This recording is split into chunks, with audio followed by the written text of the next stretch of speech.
If you've been enjoying R4E, the Reason for Everything podcast, please be sure to like, follow, and subscribe on all platforms or wherever you get your podcasts.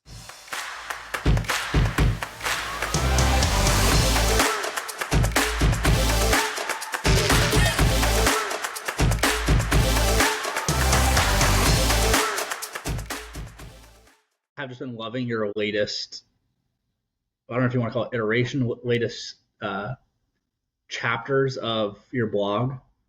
And do you even call it a blog? Is that offensive is that an offensive term for people of the Substack world these days, or what's the right terminology? Hey, I mean, I don't take any offense to it. I think call it a blog, call it an essay, call it a first draft of something else. I think the latter is probably how I think about it. Like I've always wanted to write a book at some point, and so the way I think about each one of them is a first draft towards something else. And it's been interesting to see kind of how it's evolved this summer because I didn't really have any overarching writing goals. Like it's really just kind of evolved organically. So blog, essay, first draft, call it what you will. Works. Well, let me start with this, and then I want to talk about your writing in a bit. But I'd love to know, you've worked at some of the biggest institutions on the planet. What's the best piece of advice you got through your working career? Yeah, there's actually a really simple one. And it's make sure you hold the elevator for the people so they can get out first. I think that it's, and it relates back to some of the writing I've been doing. Like, I think it's really the small things we do that make the biggest differences. Like talk about the habits we develop.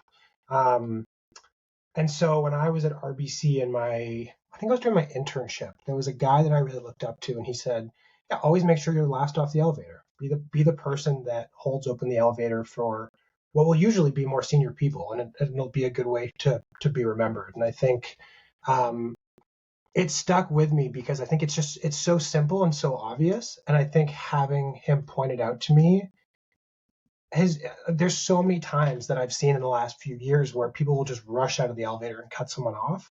And it's been such a great, let's call it an invisible truth, because I think that that's something I've come back to in my writing as of late is like, what are these things that are so obvious as to be invisible to us? Akin to David Foster Wallace's This Is Water.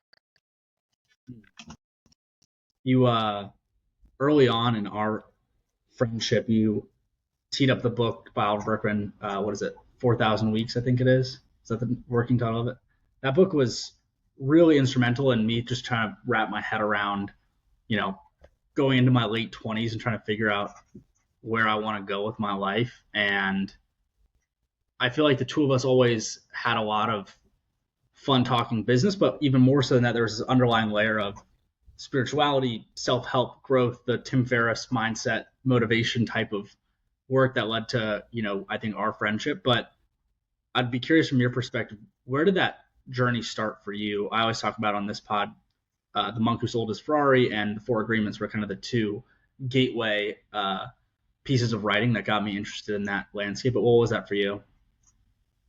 That's a really interesting question because I'd say like it wasn't really a book that got me started. It was like a set of experiences when I was young. Like when I was growing up, my parents had a really volatile relationship. Like they're very, very different people. My dad's in finance, my mom's a painter. And the fact that they ever were able to get along amazes me. And so I think that's where it kind of came from, was trying to reconcile these dramatically different worldviews that are the perspectives of my two parents and trying to figure out where I fit into that. I think coming from a household that was split up, not once, but a couple times, I have had in my life a lot of volatility. And I think this is something I've written about too, right? Is there are these experiences like the last job I took in New York that seemed like the be all to end all. Took that job, couldn't have been more excited. Prestigious role, getting paid a lot more than I could have imagined at that point. And the kind of the volatility of that excitement to like the misery of being in it like it's just left me like grasping at like what is it that what is it that's going on? Like there's got to be some degree to which I can better understand this experience I'm having. And so it started off actually, I would say probably in second or third year university with a book by Daniel Goleman. It's titled something to the effect of uh, emotional intelligence and why it's more important than IQ. And it's like a really basic psychology book. It talks a little bit about like really high level neuroscience, um, and kind of the beginning of how our brains shape our experience. And that's kind of where I started. But I'd say that in the last 2 years, there's been two things that have really supercharged my pursuit of personal development. The first one has been Sam Harris's Waking Up app, which I use religiously. I think that the combination of the practice and the theory in that app have been remarkably useful to me, and we talk more about that if we want. The other piece has been a philosophy. It's called the Three Principles, and it's essentially a way of understanding how our brains work. The three principles of human experience being mind, consciousness, and thought. And essentially, as this philosophy or theory goes, with those three building blocks, you can effectively explain everything that is the human experience. And so that I found that out in a book called The Inside Out Revolution. It's the crux of the work that I've done with a coach for like the last year or so now. And so those two, I don't know, themes have really been an accelerant of this journey in the last, let's say, 2 or 3 years. Let's talk Sam Harris for a second. I mean, his work is incredible, and anyone that's not tapped in there, I couldn't recommend him enough. I'm not familiar with the app, though. I'll put you on the spot here because in your latest essay you wrote on Substack, which I'll plug in the show notes after this, but in your latest essay, you outlined in a unbelievably concise manner what your meditation practice looked like in terms of opening your ears and really kind of the more listening meditation that was quickly interrupted by your own thought, which is the beauty of meditation in itself. But you articulated and explained meditation in such beautiful layman's. I'd love for you to help me understand what this app Waking Up is, because I'm not familiar with it. Yeah, and I'd say that like my explanation won't do it justice. It is a really well thought out approach for anyone that wants to approach meditation, whether you've done it before in some version or have never thought about it, attempted it, or whatever. As I understand it, Sam Harris spent about a decade going back and forth between the US and India and Nepal, practicing with a series of mystics, gurus, whatever you want to call them. And through that, he practiced a really wide range of meditation or mindfulness techniques. And the culmination of that journey led him to discover a strand of Buddhism called Dzogchen. And the core insight in Dzogchen is around the idea that you can dissolve your ego. And so that is kind of the pinnacle of the app, is trying to get people to this place of non-dual awareness, where essentially you kind of dissolve the barrier between, as I am here looking at my computer screen, I am the subject and that is the object. You can essentially dissolve that barrier. The way he does that is you start off with a 30-day kind of ramp up, and then from there you can do daily meditations as you choose. There's also a handful of theory and other teachers that join the app as well. And so what I have done is I've used it for probably about 3 years now. And I would say up until the last few months, I probably used it about 40 minutes a week, probably 10-minute sessions about 4 times a week. In the last few months, I've really doubled down on it. I've been trying to do 30 minutes a day. And it's been remarkable, the impact that that's had on my clarity of mind, my reactiveness, or maybe anti-reactiveness is a better way to put it. amongst other things. But maybe I'll stop there. I've given you a lot. Curious where you're going to take this. Yeah. No, it's interesting. I've tried a handful of different meditation apps, and I've found them to be helpful from an accountability perspective, but it's so hard. I think the accountability is where these apps come into play and are really useful, but the actual practice, I haven't found a tool that really helps in any of my efforts. And I've really kind of fallen off the train in terms of being diligent about staying on a routine there. But to your point, and again, I think in your latest post, you really did a good job articulating the true feeling of as soon as you're getting any sort of silence and any sort of meditative practice, that thought that creeps in mind.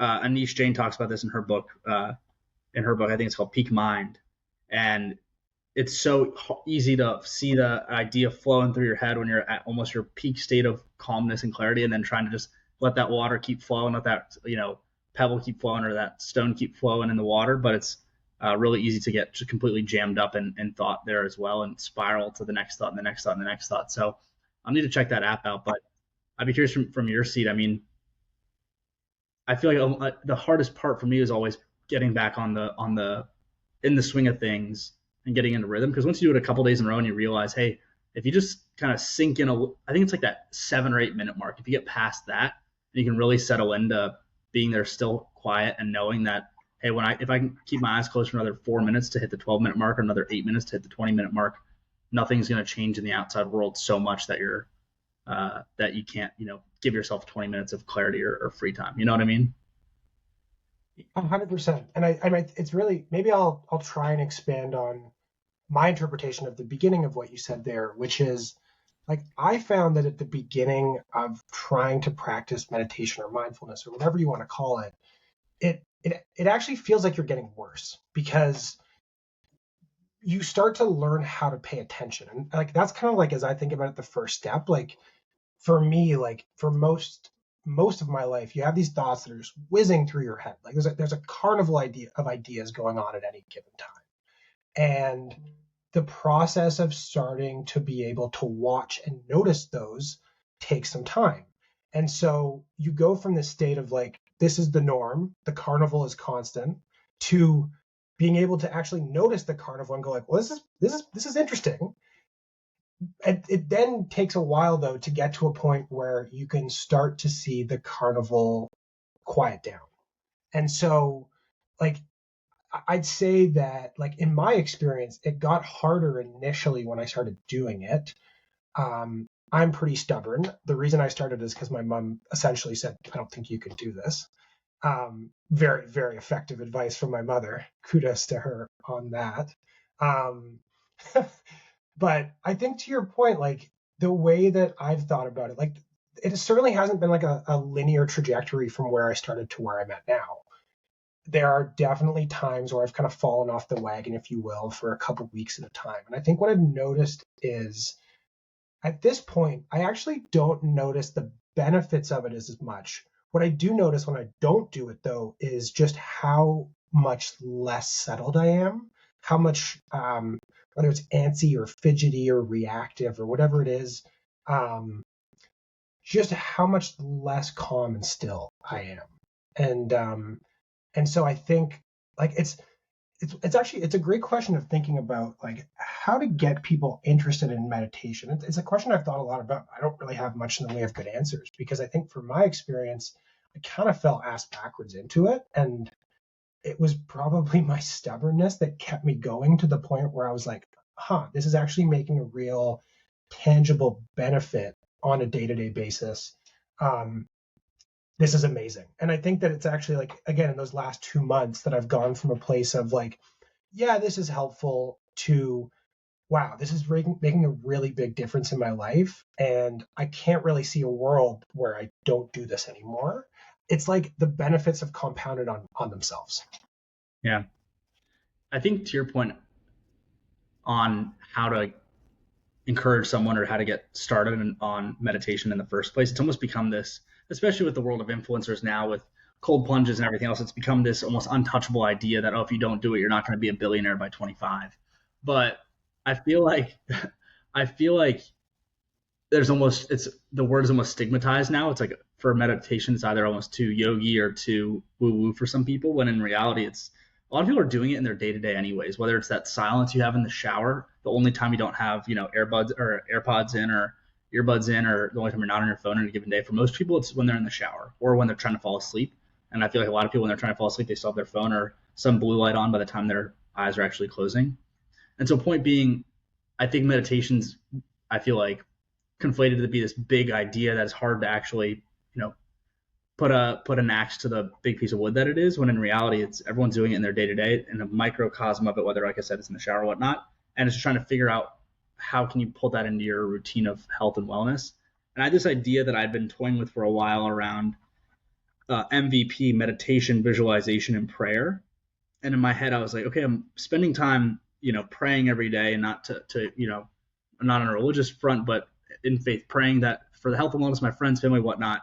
If I'm spending time praying, it's very different than spending time visualizing. I still need to set time aside to visualize where I want to be with my family, my friends, and my health and wellness journey, and my career. And then that's also different than meditation. And all three of those together are kind of needed in my head for this world of self-help and growth. But the crazy thing is, I'm like, okay, that's three different times where I have to be quiet to myself without any sort of distraction. So how do I go about doing that? And so I was trying to come up with this whole framework. And as I was building this idea up, I saw Robin Sharma, who wrote The Monk Who Sold His Ferrari, came out with a new book about 3 months ago. And the main premise of his book was MVP, meditation, visualization, and prayer. And I was like, this is, in my head, I was just scratching my head. I'm like, he beat me to the punch. But the irony is that he's the one who inspired me down this journey in the first place. So it was almost a cool full circle moment. Off of my soapbox here in a second, but point being, I bring it up in that I feel as though meditation's helped me so much. And I guess I fall off the wagon from time to time too, but just that bit of quiet in the day is so hard to find these days. And I feel like I feel like more people are able to find some point of quietness, and even if it's not meditating around something, but just quietness and stillness would make a lot of people's lives a lot better. There's so much to pick apart there. Maybe to start with the point you made last there, which is the MVP coming to fruition just a little bit ahead of you being ready to publish it. I've been spending a lot of time consuming Rick Rubin content as of late. His book, The Creative Act, has been like the coffee table. It's so good. Oh, amazing. One of the ideas he shares is like there is a time where ideas become ripe, and if we don't share them, then someone else will. It made me think of that. Jumping back to the beginning, how to get people interested in it. One of the ways that I've thought about communicating this as someone that's played sports throughout my whole life, who's identified as an athlete, is thinking about the idea of as a mental training program, essentially, right? Like it's so normal to think about training our bodies, whether that be in the gym or on the track or otherwise. Like that idea is ubiquitous now. It is a good thing to be physically healthy. And yet it doesn't seem that we have applied similar logic to the field of whether it's, you want to call it meditation, mindfulness, or simply mental exercise, right? Like the way that, from where I'm sitting, the way that we as a society think about mental health is it's a neutral place to return to. Either you have it or you don't. And when you don't have it, you're working to get back to a place where you're at neutral. And when you're at neutral, there's nothing more to do. And I think that what I would posit is that there is actually a way that you can build beyond neutral, that there is a way that you can improve your concentration, improve your ability to be non-reactive in the face of things that you would normally react to. And that's been kind of the way that I've started thinking about trying to communicate it, is like drawing these parallels. And I mean, it's interesting in the context of kind of physical health, right? Like 100 years ago, doctors were recommending cigarettes. Like we've made such progress in understanding physical health that, I mean, I'm hopeful that we make some similar type of progress as it relates to our mental health. It's such a good point on mental health being the baseline, and you either have it or you don't. To your point about falling into meditation ass backwards, as you said, and that's how you fell into it more than anything else. it's such an interesting point where I feel like that's the way that a lot of people dive into this ether of self-help, mindset, motivation, consciousness, whatever you want to call it. It's usually, hey, they have some life circumstance occur to them, uh, and then they have to figure out how to get their way out of it. And a lot of times it's books, podcasts, audiobooks, whatever it is, or talking to friends, whatnot. But they have to crawl back to that point of baseline of mental health that you have it again. And I feel like the beautiful, and I think I'm in that category. It sounds like you are as well. And I think building that mental toughness and strengthening that muscle through meditation, through mindfulness, through consciousness and presence, that you're above that baseline level of where mental health parity is. That if you do have a circumstance come back up, when you fall down, you just go right back to that baseline. You're not falling below that threshold again. You know what I mean? I totally do. And I think maybe just to build off one of the other points you made just now as it relates to, like, we all have these moments of silence in our day, right? Whether it be in the shower before we go to bed, maybe first thing in the morning, maybe while we're eating lunch. And I think that increasingly, like, one of the things that seems really obvious to me is that employers could take advantage of this. Like, and I don't mean in a negative way, I mean in a positive way, in that, like, oh, you want your employees to be mentally healthier, you want them to be able to focus more, you want them to have better interpersonal relationships, both with each other at work and with their families at home. What is the way to do that? Some type of mental health, mindfulness, meditation training. And, like, I mean, you asked earlier, like, what have I learned from some of the bigger institutions I've worked at? It's that there really isn't much of a focus on mental health, or at least that the understanding of mental health is really lagging behind what I think is increasingly like a scientific consensus around the benefits of gratitude practices, of downtime. And I think that, like, one of the real challenges for knowledge workers, that is people who spend most of their working lives on a combination of laptops and phones, is that increasingly, like, the separation between work and life has been eviscerated by first of all by just telecom broadly, and then I think secondly by COVID, right? Like, there is no longer a firm barrier between when you're at work and when you're not. And I think maybe that would be the last point I'd add too, is, like, I think from the perspective of an employer, being more proactive about trying to create that separation so that people can sign in and then sign off of work is one thing that would go such a long way towards employee retention, employee happiness, productivity. Like, name your HR metric that's important. I think it would probably rip if you implemented some of these basic concepts. I think we'll probably trend that way as a society. That idea of clocking in and clocking out almost sounds crazy, but I imagine 1930s, 40s, 50s industrial revolution where John Doe goes and clocks into his job at 8 a.m. He clocks out at 5 p.m. and he has his card he punches in and punches out at. And I know there's a lot of industries, especially in the professional services space, that you bill hours, but I feel as though there's going to be some sort of almost like shift work picks back up, but in the knowledge worker space. Maybe that's just a hypothesis, but to your point, the burnout, I feel like across all industries, I feel like that's all people in our generation talk about. It's just exhaustion from, and it's not even a matter of necessarily from employers per se, but it's just a matter of the constant connectivity and constant blue light in front of us. And so I think that, if we got home from our knowledge worker gigs and we're not on our phones all day, we just go and sit outside and go for a walk and yada, yada, play sports, whatever. That's great. But the reality of it, you've seen the jokes where it's you go from your medium screen all day to go home to look in front of your big screen with your little screen in your hands. And I feel like that's part of the battle too. And so almost if there's some way of like shift work coming back for knowledge workers, I don't think it's going to happen anytime soon, but I could see, in the next 30 years, there's some trend in that direction, because I think from a sustainability perspective, and I think we'll get to a point where so many folks are turning over jobs so quickly that that's going to be the only way to retain high quality talent over long periods of time, like we used to see with our, grandparents' generation.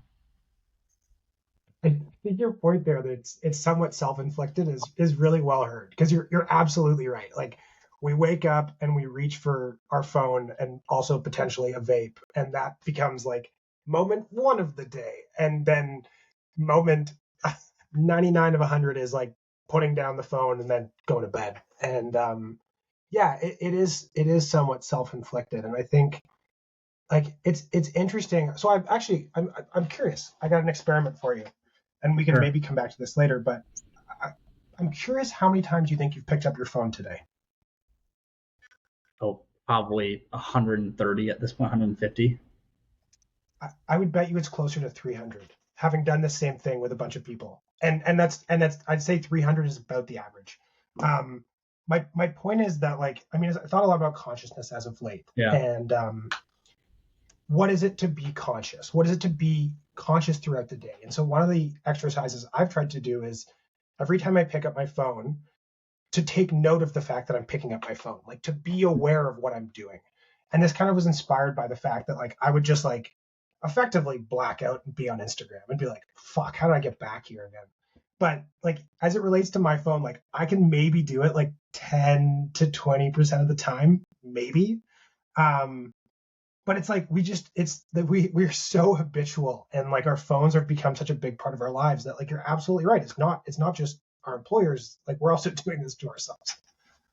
I think we do have to recognize there's a whole, expose Netflix show about Meta and all the exploitive tactics that they put on Instagram and all their platforms to get people addicted to social media. And I'm in the same boat where sometimes I'm just, if I'm going from room 1 to room, I mean, I'm in an apartment, so that sounds silly, but if I'm going from my living room to my bedroom, and I'm like, all of a sudden I'm walking to the other room and I have Instagram, all of a sudden you just wake up and you're in that app all of a sudden. And so I do, like, it is on us because it's the habits that we create, but also these apps are, I mean, there are the most sophisticated software engineers and marketers in the world that are sitting in, a 30-mile radius in San Francisco that are trying to figure out how to do this to us. So I will divert a little bit of the blame away from me, maybe 5 to 10% of it. But that said, I mean, I read Digital Minimalism by Cal Newport a few summers ago, and his argument is, hey, whatever your rationale is for being on social media, he has a straw man argument against it every single time, which is, hey, if you're on there because you want to see pictures of your niece or nephew, text your sibling and say, hey, send me those pictures. And say, I'm off social media, send me those pictures. Or if you say, oh, I'm using it to get good recipes, open up a cookbook.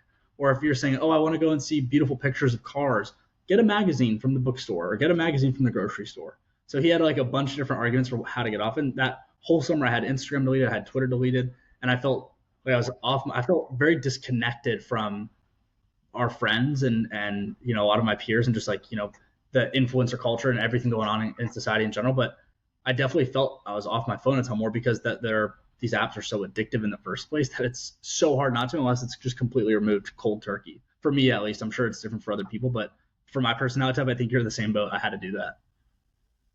Yeah. I mean, I totally get what you're saying. Right? There's this like fear of missing out of what's going on online, and I think it's just so interesting how, I mean, like one of the other things I've been thinking a lot about is just like the degree to which we are tribal animals. Like our brains were evolved to be hunter-gatherer species, and now we have these incredibly sophisticated pieces of tech in our hands and in our pockets at all times. I think to your point though, that's kind of the place I've gotten to as well, is like there isn't an in between. I either need to use it or I need to delete it, and I can't find a balance personally. Let me ask you this as an entrepreneur, and this is something that I struggle with a lot, which is, as much as I, loathe Instagram, it's also one of my key sources of lead generation as it relates to getting new guests on the show and promoting my content. Same with LinkedIn, same with all social media. So juxtaposing building my business with, it's really become completely ubiquitous with building a business now. You have to have, in my eyes, you have to have the presence there for building a media business like this is. It's hard to avoid it. And so my question for you is, how do you go about tackling these questions about mindfulness and consciousness? And I think the answer might be you're just, dedicating slivers of time to be on social media for a very tailored reason. And, I think that big creators nowadays outsource a lot of this. They can go live their life, give content for their social media manager to take care of. I think we'd all love to be in that state in which we can get there. but how are you thinking about balancing consciousness, presence, mindfulness with the need to be promoting your content online? Or maybe that's not a focus of yours. Yeah, no, I mean, it's a really great question. And I'd say that like this summer, like the goal has really been to get out first drafts. And this has actually come really nicely full circle to the beginning. Like it's interesting in that like I really struggle to get to that like first draft mentality. Like I really want to put out high quality content, and it's time consuming. And so like this summer, I haven't really thought at all about distribution. Like my focus has been almost exclusively on trying to put out the best quality content I can, and also writing to figure out what I think. Like using writing as a mechanism to um, writing my way into whatever's next. And yet again, I still don't know what that is. But my focus has been almost exclusively on the content creation piece. And I think starting in September, I will go back to that point of like, how do I take these thoughts, these insights, and rearrange them and create different content buckets for them. I think to your question, like I mean, I think there's two things that came to mind. One of them is like, oh, I'm going on Instagram. Like, let me set a 10-minute alarm because I'm probably going to get lost and I'm probably going to wake up to that alarm going off and I'm going to be somewhere down some rabbit hole. The other two is like, I found that while iPhone hide or Apple hides it pretty well, there is pretty good metrics around what you're doing on your phone. And I think like even just like checking those metrics for me of like, how many times am I picking my phone up? What am I doing when I'm picking it up? Like how much time am I spending on my phone? Like it's not perfect, but I think that in at least revisiting those metrics on a semi-regular basis, I was pretty shocked. Like the idea of like, I mean, again, I think most people probably pick up their phones about 300 times a day. Like that's wild when you think about the fact that we're awake for 16, right? Like it's these numbers are insane. We're picking them up every minute or two. What does occupy the most of your time on your phone these days? What's that, bar chart showing for you? What's top spend? You know what? Let me actually look it up because I will my conceited answer was going to be waking up, and I was like, no, that's probably not true. That's probably what I want. um, you know what? I think it's probably a combination of like I do spend a fair bit of time on that app. I spend a lot of time staying in touch with friends. To your point earlier, I increasingly use voice notes because I find it's like a way richer way of staying in touch with people. Voxer is actually a great app for that too. It's essentially a walkie-talkie app that you can swap messages with people. I listen to a ton of music. Yeah, get Voxer because it'd be a great way to stay in touch. Yeah. And then Audible. Like I think that one of the things I've been really intentional about in the last 3 months is curating the inputs that ultimately go into the writing I'm doing. And so I've effectively just kind of cut out all news. Like I basically listen to selective podcasts and mostly audiobooks and read. But that's kind of been the extent of content I've consumed. And it's been great. Like it's been a really nice experience. I found that my thinking has definitely been leveled up because of it. That's not to say I don't love intellectual junk food too and don't enjoy a scroll through Instagram every once in a while, but it's probably a combination of those apps. There's certain things in my day to day that I hear myself say or I think to myself where I kind of laugh and I'm thinking if I told or 23-year-old me knew that I was thinking this way or having these thoughts about consciousness or whatever it is, I would kind of laugh in younger me's face or older me's face. I guess in that case, what is it in your day to day that you're doing now that if you told 24-year-old banker, private equity associate Adam, he would laugh in your face that you're doing now that you would never have imagined doing back then? The long list. There was a motto that I loved to throw around when I was doing my banking sentence, and it was "I'll sleep when I'm dead." And my mom used to hate that sentence so much because I mean, obviously, sleep is so important. Um, I think that maybe though, like it's not less about what I said and kind of the mentality I had early in my career was that work was really the be all end all of what I was doing. Like I was really living to work. I took a lot of pride in what I was doing, and I think that there was a moment when I was in Nicaragua, probably in mid-April. I'd been about a month, 2 to 4 weeks out of a job, and I wrote something to the effect of like, doing nothing is actually the hardest thing right now. Like giving myself the time and space just to be in this moment, to write myself to whatever's next, to not make a plan. Like that's actually the hardest thing, because I think like I've been so conditioned to be busy all the time, to want to seem productive, to find identity in what I'm doing career wise. And so I think being really intentional about trying to step out of that, focusing not on what the next job is, but instead like, I'm going to meditate every day. I'm going to write once a week. And that writing process obviously takes longer, but being really intentional about not jumping ahead has been a big thing.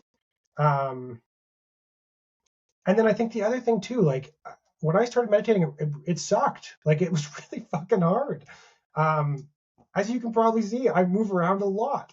And so the idea of sitting in stillness for half an hour felt pretty alien to me at the time. Like that wasn't something I thought I wanted to do. It definitely wasn't something I could have done. And so I think that has also been a huge change from the chaotic, at times manic, energetic way I was being. Like this is much calmer. It's much more thoughtful and methodical and cerebral, as opposed to, I'll use the word manic again because it's a good one. With this maybe lack of structure in your day to day now, how do you go about structuring your daily routine? I know when we were in the office together, you were always one of the first people there, if not the first person there, moving fast, getting your stuff done. What does day to day look like for Adam these days? I know you said you meditate and you have writing once a week, but how do you structure your days as you're building out your next stages of your career? It's a great question. So, I mean, one of the routines that I've gotten into that I really enjoy is like I'll sit down. It's usually around 6 or 7 in the morning, and I'll basically just map out my day. And like, what do I need to do? What are kind of like the 2 or 3 things I need to get done? What are the blocks I'm going to get done in? And then I've really enjoyed, and I need to keep getting better at this, but I've really enjoyed Cal Newport's idea of setting aside deep work periods where you're focused on one thing, you're undistracted, and candidly, like I haven't really been able to find that in professional environments today. Like that's been a real challenge. And so like that's kind of how I will structure my days. Like it's been between the extent we've been moving around, traveling, spending time with family, like it's been a pretty chaotic summer. I'm definitely looking forward to implementing some more systems. Like one of the things that I have started doing is being really intentional about not checking my phone when I wake up. Like giving myself some time away from my phone. I love waking up early. I've been getting up I get up at 5, sometimes 6 most mornings, because I think it's a great way just to hit the ground running in terms of like, what am I trying to do?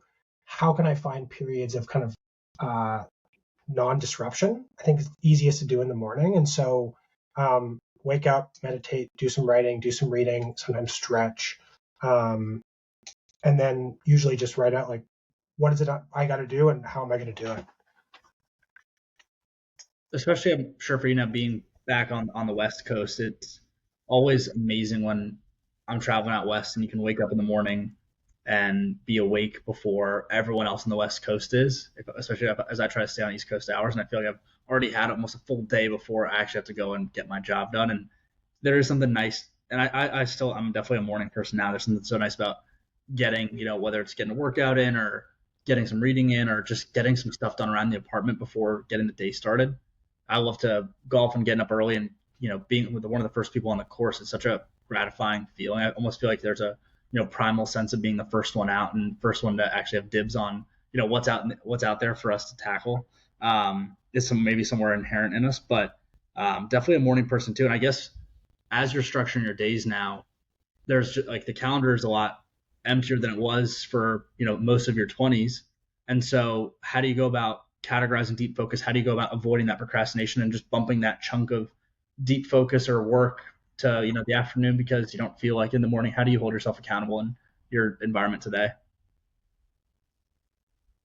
It's a great question. I mean, I think I just do it. Like it's, I don't really have a system. Like I'll usually look at my day and I'll set out some time and that will be the time that I do it. And, I think like it's a funny thing with writing, right? Like it's such a different, like relative to building a model or, doing something analytical, like writing is such a funny process in that like it happens in fits and starts. It's really non-linear. Like it's at times you feel like, this is the easiest thing in the world, and other times it's like, fuck, these ideas just suck. Like nothing coming out of my pen makes any sense, and I don't know what to do about it. And so, like, I think just like setting aside blocks of time and just doing it, like not giving myself a choice, has been great. I mean, still, I did that this morning. I wrote for 2 hours, and most of it was absolute shit. And so, like, it's not, it's not a perfect recipe for success, but I think that like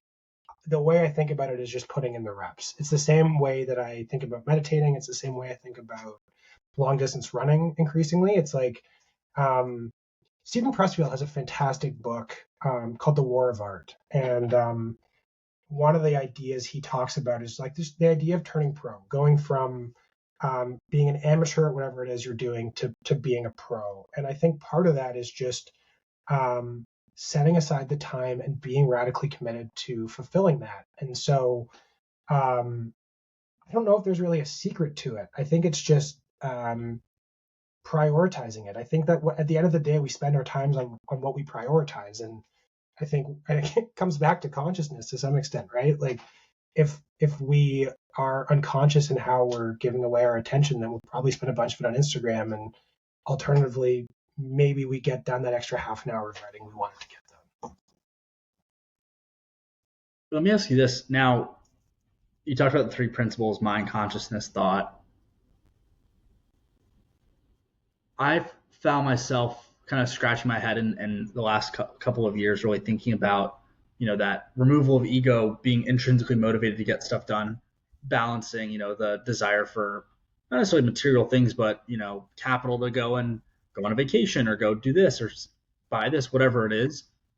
I find both sides to be motivating at different times of my day-to-day, week-to-week. There's different levers that are pushed where I get, motivators to, I really want to go on this trip and I want to make sure I want to make sure I can do it, or I really want to do this because it's going to make me feel so good. I know that this interview that I have is going to fill up my cup more than, XYZ that I could buy possibly could.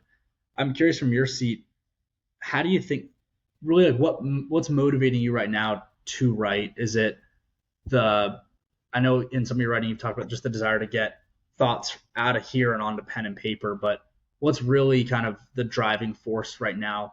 Again, in this current moment, it might be different a week from now or a week ago, but in this current moment, what's motivating you to put your pen to paper? Yeah, I think it's twofold. Like I'd say the first thing is I think I've learned so much in the last few years about like my experience, how I'm experiencing the world, that I've wanted to share that. Like whether it's mindfulness practice or some of the coaching I've been fortunate to enjoy or the books I've read, like it's all made a really big difference in how I've been able to navigate the world as of late. And I think that like that's probably the biggest reason. Like I see I mean my parents are a great example. I've been home for the last month. Like I see my parents stressing over things and worrying about things and unknowingly causing themselves to suffer. And so I think that has been the first reason, is just to try and help point people towards some of the things that I've worked so hard to see in the last few years. That would be the first one. And then I think the other thing too, and like this is, we talked about this a bit at the beginning, is like I write to figure out what I understand or what I know, right? Like I often, a piece that I write will often change dramatically from when I started to when it's finished. And I found that writing makes me more observant. It makes me more succinct in how I communicate with people. And it also helps me understand, like, what is it that I want to say? Like, what is it that I believe in this? And I think maybe it's actually those two things feed back on each other. Like, the more I figure out what I want to say and how to say it, the more I can try and help people see some of these esoteric realities that I have caught glimpses of at times. That is very good, and I'm excited to clip that and send that to you because that's fire. I write to understand what I know. That's the title of your next post right there. It's not an original quote, so I will be honest about that. I've taken that from someone somewhere along the road. It's so good. It's so well. You turned me on this. So I appreciate you for that. Let me ask you this as a round out here. If down the line you're co-publishing or co-writing a piece, who would be a dream collab for Adam if you were able to get a co-sign from someone else on a piece of writing or co-author on something? Who would that be? What a great swan song. I mean, look, Sam Harris is the most articulate speaker writer I've ever come across. Like, I think that he so beautifully paints pictures with his words that you can almost see what he's trying to say. And I think in the realm of things of the mind, where you're trying to point towards things that are not actually there, right? Like, you're using metaphors because there is nothing to point to, and the thing you're trying to show people is actually bigger than the words you're using. Like, he does such a brilliant job at that, and so he would be the obvious one that comes to mind. Another person that I've always really admired is Jon Stewart. I think he does such a fantastic job of taking complicated, politicized topics and making them accessible and digestible and entertaining. And so, I mean, that would be an awesome trio. I love it. I would very quickly tune in or subscribe to whatever the three of you would put out. If you get me a call with them, I'd really appreciate it. Hey, I'll do my best, man. Like, back at you. If you get them to jump on the Substack, send them my way afterwards. Let me last one for you as we're rounding out here. There's a lot of amazing writing that you put, a lot of amazing work. If you were to get Sam Harris and Jon Stewart to respond to something, they say, hey, send me one piece of your work that can point me to what you're most proud of, what would you point out? I think it's the last piece I posted. It's on thought.